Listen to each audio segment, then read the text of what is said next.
Imagine कीजिए आपका एक दोस्त जो फिट रहने के लिए जिम ज्वाइन करता है, डिलिजेंटली अपनी एक्सरसाइज का रिकॉर्ड रख के अपनी प्रोग्रेस ट्रैक करता है, कोच से डाइट के लिए कंसल्ट करता है, हर दिन जिम में पूरा 1 घंटे का वर्कआउट और जिम से निकलते निकलते पसीने से तर होता है। सब कुछ ठीक चल रहा है सिवाय एक चीज की। आपके दोस्त को जिम ज्वाइन किए 2 महीने हो जाते हैं पर उसे अपने में कुछ भी चेंजेस फील नहीं होती। ना तो उसका कुछ वेट कंट्रोल हुआ और ना कोई मसल डेवलपमेंट। आपका ये दोस्त और ज्यादा मेहनत करने की ठान लेता है और अब जिम में 1 घंटे की बजाय 2 घंटे एक्सरसाइज करता है और ये करते करते फिर 2 महीने हो जाते हैं और इस बार रिजल्ट फिर वही, कोई चेंज नहीं।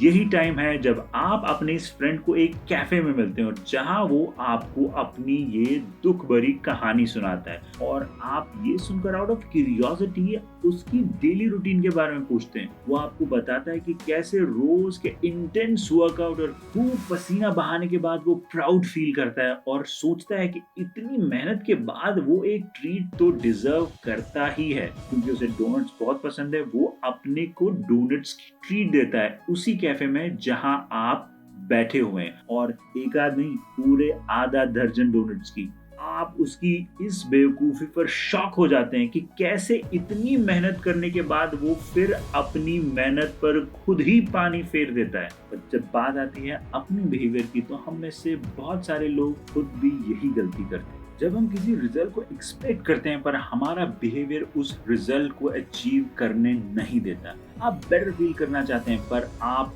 मोस्टली एंजाइटी में ही रहते हैं। आप कंट्रोल में फील करना चाहते हैं पर आप मोस्टली पावरलेस फील करते हैं। आप पीस ऑफ माइंड चाहते हैं पर आप लाइफ के नेवर एंडिंग सेटबैक से डिस्टर्ब रहते हैं। हाय, वेलकम टू बुक टुक, जहां आप वर्ल्ड क्लास बुक से सीखते हैं प्रैक्टिकल आइडियाज दुनिया के बेस्ट थिंकर्स, रिसर्चर्स और लीडर्स से। अगर आप इसमें इंटरेस्टेड हैं तो सब्सक्राइब जरूर करें और इसे अपने दोस्तों के साथ भी शेयर कीजिए। हमारी आज की बुक है 13 things that mentally strong people don't do.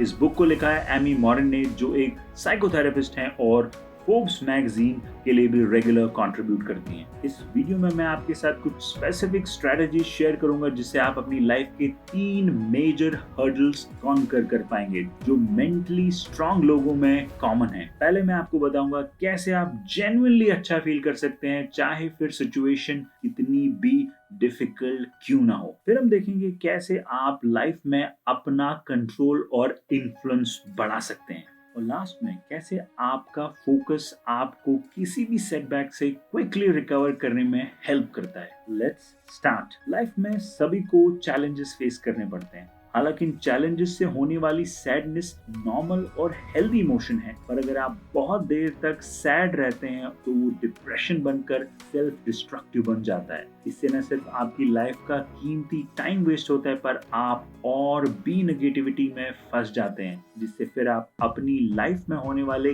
किसी भी अच्छी बात को नोटिस नहीं करते और ग्रेजुअली ये नेगेटिविटी आपके रिलेशनशिप्स को भी इम्पैक्ट करती है। इन कॉन्ट्रास्ट, जब आप सैडनेस से जल्दी रिकवर होते हैं तो आप अपनी लाइफ के चैलेंजेस को कंस्ट्रक्टिवली टैकल कर सकते हैं। Science suggest 3 super effective ways जिससे आप अपनी लाइफ में पॉजिटिविटी ला सकते हैं, फिर चाहे सिचुएशन कैसी भी हो। नंबर 1, वॉलंटियर टू हेल्प ए वर्दी कॉज। अपने लिए सॉरी फील करना बहुत मुश्किल है जब आप जरूरतमंद लोगों को खाना खिला रहे हो या किसी ओल्ड एज होम में बुजुर्गों के साथ टाइम स्पेंड कर रहे हो। Number 2, perform a random act of kindness. चाहे कभी किसी अनजान की कार पार्किंग पे करना हो या लावारिस जानवरों के शेल्टर में उन्हें खाना खिलाना, कोई भी रैंडम काम जो अनएक्सपेक्टेडली किया जाए वो सुप्रीमली अपलिफ्टिंग होता है। नंबर 3, कोई भी ऐसा काम जो आपको एक्टिव रखे और कंस्ट्रक्टिवली बिजी भी। एक्सरसाइज करना, reading books on your favourite topic, कोई नई हॉबी डेवलप करना, इन कामों से आपका माइंडसेट और एटीट्यूड दोनों इंप्रूव होते हैं। ये मेथड्स सिर्फ सुनने में अच्छे नहीं लगते पर साइंस से वैलिडेटेड है और इनका इम्पैक्ट ऑलमोस्ट इंस्टेंट होता है आपको नेगेटिविटी से बाहर निकालने के लिए। Let's move on to the next one. कैसे आप लाइफ में अपना कंट्रोल और इन्फ्लुएंस बढ़ा सकते हैं? क्या आप ऑफेंड फील करना चूज करते हैं जब आपको क्रिटिसिज्म या नेगेटिव फीडबैक मिलता है, फिर चाहे वो वैलिड हो या गलत? क्या कोई आपको इतना गुस्सा दिला सकता है कि आप उस गुस्से में कुछ ऐसा कहना या करना चूज करते हैं जिसको बाद में आप रिग्रेट करते हैं? क्या आप बाउंड्री सेट नहीं कर पाते? जब आप ना कहना चाहते हैं तब आप हाँ कहना चूज करते हैं? मैंने इन सभी सिचुएशन में वर्ड चूज यूज किया है। अगर आप सोच रहे हैं कि ऑफेंड होना, गुस्सा होना कोई क्यों चूज करेगा, ये तो नेचुरल रिएक्शन है, पर ऐसा नहीं है। क्योंकि अगर ऐसा होता तो जितने लोगों को आप जानते हैं सब सिमिलर चीजों से ऑफेंड होते हैं या गुस्सा होते हैं, पर ऐसा नहीं होता। आप किसी चीज को पसंद नहीं करते, हो सकता है वो मेरी फेवरेट हो। जहाँ बारिश एक ऑफिस जाने वाले के लिए स्ट्रेस का रीजन हो सकता है बिकॉज ऑफ ट्रैफिक, वही एक किसान के लिए वो रिलीफ का रीजन है जो पानी के लिए बारिश का इंतजार कर रहा था। एक ही जैसी सिचुएशन पर डिफरेंट रिएक्शंस और डिफरेंट एक्सपीरियंसेस भी। हमारे रिएक्शंस हमें चॉइस इसलिए नहीं लगते क्योंकि वो हमारे कॉन्शियस माइंड में नहीं होते, और जब आप इन डिसीजंस को कॉन्शियस बना देते हैं तो डिफरेंट रिएक्शंस चूज करने का ऑप्शन भी मिल जाता है। और ये करने के लिए लैंग्वेज एक पावरफुल टूल है। आपकी लैंग्वेज आपके माइंडसेट को, बिलीव्स को, थॉट्स को, एक्शंस को इन्फ्लुएंस करती है, और जब लैंग्वेज में कुछ चेंज आता है तो इन सब में धीरे धीरे चेंजेस आने लगते हैं। और सबसे बड़ा चेंज लैंग्वेज में जो आप कर सकते हैं वो यही है, आप कोई भी काम इसलिए नहीं करते कि आपको वो करना पड़ता है, बल्कि इसलिए करते हैं क्योंकि वो करना आप यूज करते हैं। जितना आप इस लैंग्वेज को यूज करते हैं उतना ही आपका माइंड रेजिस्ट करता है, पर अगर आप परसिस्ट करें, ग्रेजुअली आपके लिमिटिंग बिलीव्स ब्रेक होने लगते हैं। आपका वो फ्रैक्शन ऑफ सेकंड में लिया हुआ डिसीजन जो आज ऑटोमेटिक लगता है, धीरे धीरे उसकी अवेयरनेस बढ़ने के साथ एक डिफरेंट डिसीजन लेने की पॉसिबिलिटी बढ़ जाती है, और आप एक चॉइसलेस विक्टिम नहीं बल्कि एक अनलिमिटेड चॉइसेस वाले क्रिएटर की तरह बिहेव करते हैं। क्या ये इजी है?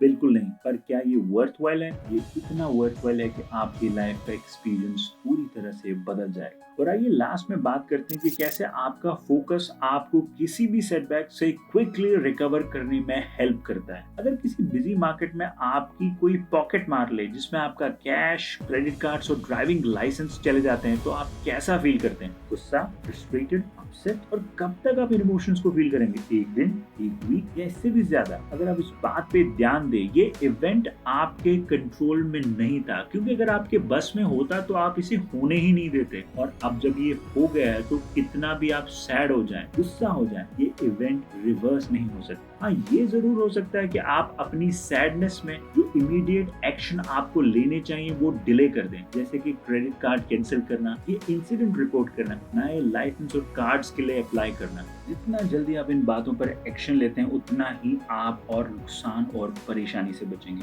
उन चीजों पर कंट्रोल करने की कोशिश करना जो आपके कंट्रोल में नहीं है सिर्फ आपकी एंजाइटी बढ़ाता है और आपकी मेंटल एनर्जी वेस्ट करता है। किसी अनडिजायरेबल सिचुएशन से अपसेट होना प्रॉब्लम नहीं है, पर उस सिचुएशन में और गलत डिसीजंस लेना प्रॉब्लम है। उस सिचुएशन का इम्पैक्ट अपनी दूसरों के साथ इंटरेक्शन पर पड़ने देना प्रॉब्लम है। डिफिकल्ट सिचुएशंस में आपका फोकस उन एक्शंस पर जो आपके कंट्रोल में है आपको उन डिफिकल्ट सिचुएशंस से जल्दी रिकवर करने में हेल्प करवाता है। That's it for this video. इस वीडियो में मैंने आपके साथ कुछ स्पेसिफिक स्ट्रेटजीज शेयर की जिससे आप अपनी लाइफ के 3 मेजर हर्डल्स कॉन्कर कर पाएंगे जो मेंटली स्ट्रॉन्ग लोगों में कॉमन है। अगर आपको इस बुक के आइडियाज पसंद आए और अपने आप को इम्प्रूव करने के लिए ऐसी टेक्निक्स और टैक्टिक्स जानना चाहते हैं तो जरूर फॉलो कीजिए।